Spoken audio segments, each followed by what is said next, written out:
Welcome to Fluff in the Corporate Space by Saffron Conscious. I'm your host, MC, the Corporate Heart Guide.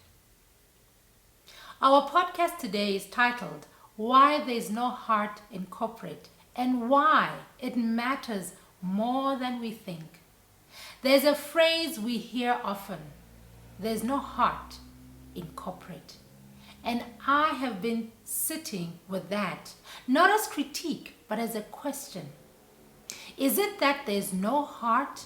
Or is it that heart has never been something we have known how to see, measure, or prioritize? Because in many corporate spaces, what is valued is what can be measured. Performance, output, revenue, growth. And so over time, we have built systems that are incredibly good at tracking results, but not very good at sensing the human experience that produces those very results. Things like trust, psychological safety, belonging, emotional steadiness. These are rarely measured in ways that feel tangible. And so, they become secondary, almost invisible. But what is not measured is often unintentionally neglected. And this is where something begins to fracture. Because people do not leave themselves at the door when they come to work. They bring their nervous systems, their histories, their fears, their hopes, and their need to feel safe, seen, and valued. And when those needs are not met, not because anyone intends harm, but because the system does not prioritize them, we begin to see the effects. Burnout, disengagement, silence in rooms where there should be ideas. Leaders carrying more than they can hold. Teams that function but do not truly connect. And we often call these performance issues. But what if they are not performance issues?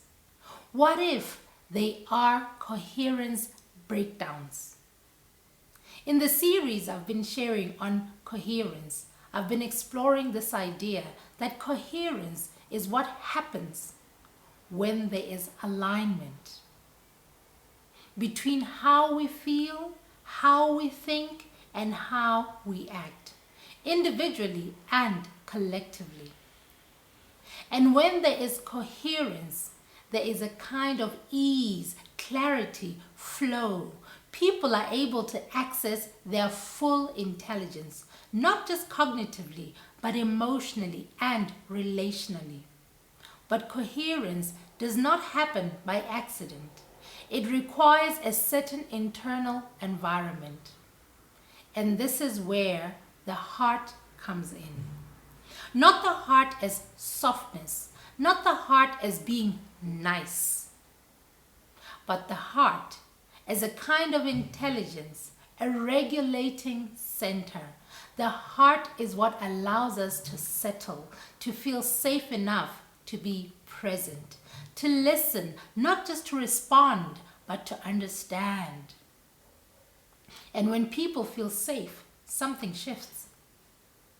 The nervous system softens, defensiveness reduces, creativity opens, collaboration becomes possible. This is coherence. So when we say there is no heart in corporate, what we may actually be saying is that there is very little space for the conditions that allow coherence to emerge, because developing this kind of environment requires something that is not often spoken about. It requires inner work. It asks leaders not just to manage others, but to become aware of themselves, their own regulation, their own fears, their own patterns of control, urgency, or disconnection. And this is not always comfortable. It is far easier to focus on metrics, to drive outcomes, to stay in what is visible and measurable, because the inner world cannot be easily quantified, and yet it is the very place from which everything else emerges. So perhaps the question is not, how do we bring heart into corporate? But rather, are we willing to develop the capacity to lead from a place that includes the heart? Because this is not a concept. It is not a quick intervention. It is a practice, a discipline, a shift in how we understand performance, leadership, and human systems. And it begins often very quietly, with awareness, with noticing, with creating small moments where people feel just a little more safe, a little more able to speak, a little more able to be present. From there, something begins to reorganize, and over time, coherence becomes possible. Not because it was forced, but because the conditions for it were finally allowed to exist. So maybe heart has never been absent. Maybe it has simply been waiting for us to remember how to include it. And that, perhaps, is where the real work begins. Remember, like water, flow with ease and gentleness, and let's continue navigating the currents of our own lives. Till next time.